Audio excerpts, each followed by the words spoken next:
Unity માર્ચનો કાર્યક્રમ જૂનાગઢ ખાતે 9 નવેમ્બરે યોજાવા જઈ રહ્યો છે ત્યારે આ પ્રેસ કોન્ફરન્સમાં ઉપસ્થિત અમારા માનનીય સાંસદ સાહેબ, કમિશનર શ્રી, સિટી બીજેપી પ્રમુખ શ્રી, પદાધિકારીગણ અને તમામ પત્રકારશ્રીઓનું ખૂબ ખૂબ સ્વાગત કરું છું.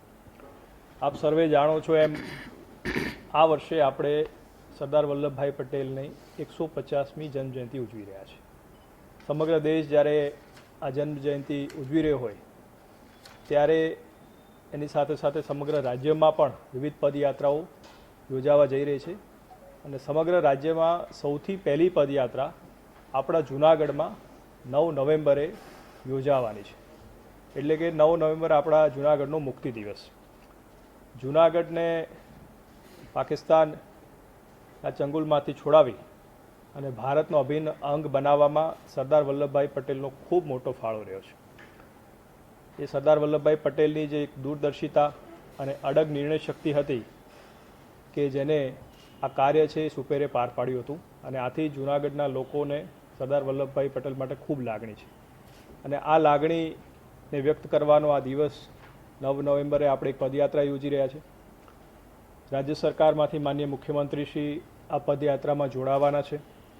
આ પદયાત્રા આપણી જે છે એ બહાઉદ્દીન કોલેજ જે છે ત્યાંથી શરૂ થશે અને ત્યાંથી લઈ અને મોતીબાગ, ઝાંસીની રાણીનું સર્કલ, ત્યાંથી bus stand road, railway crossing, Padar Chowk, Kyadavadi, Khalilpur main road, Bapunagar main road, Agravat Chowk, Sardarnagar main road, railway crossing, Gandhi Chowk, Chittakhana, ત્યાંથી આઝાદ ચોક, કાળવા ચોક અને જીમખાના સામે જે આપણો સરદાર ચોક છે ત્યાં આવીને સમાપ્ત થશે.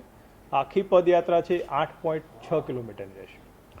આખી જે વ્યવસ્થા અમે ઘણા દિવસથી એમાં યોજી રહ્યા છે અને ખાસ અગત્યનું એ છે કે આ સમગ્ર પદયાત્રામાં સમાજના વિવિધ વર્ગના લોકો પણ આમાં જોડાવા જઈ રહ્યા છે. એના માટે પણ અલગ અલગ એમની સાથે બેઠકો થઈ છે અને અમે વચ્ચે લગભગ 19 જેટલા સ્થળો એવા આખા રૂટ પર આઈડેન્ટિફાઈ કર્યા છે જ્યાં સાંસ્કૃતિક કાર્યક્રમો પણ યોજાશે. સમાજના અલગ અલગ વર્ગના લોકો પણ ત્યાં પદયાત્રાનું એ સ્વાગત કરવાના છે.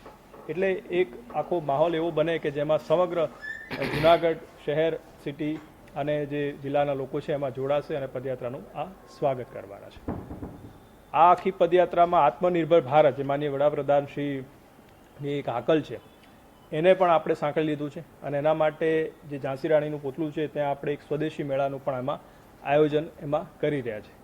સાથે સાથે 562 જેટલા જે રજવાડાઓ છે એમને સરદાર વલ્લભભાઈ પટેલે ભારતમાં ભેળવ્યા હતા તો એની એક યાદગીરી રૂપે એક સ્મૃતિવન બને એના માટે આપણે સબલપુર ચોકડી પાસે એક કોર્પોરેશનનો જે પ્લોટ છે ત્યાં આપણે 562 જેટલા વૃક્ષોને વાવી અને એક સ્મૃતિવનનું પણ આમાં આપણે નિર્માણ કરી રહ્યા છીએ.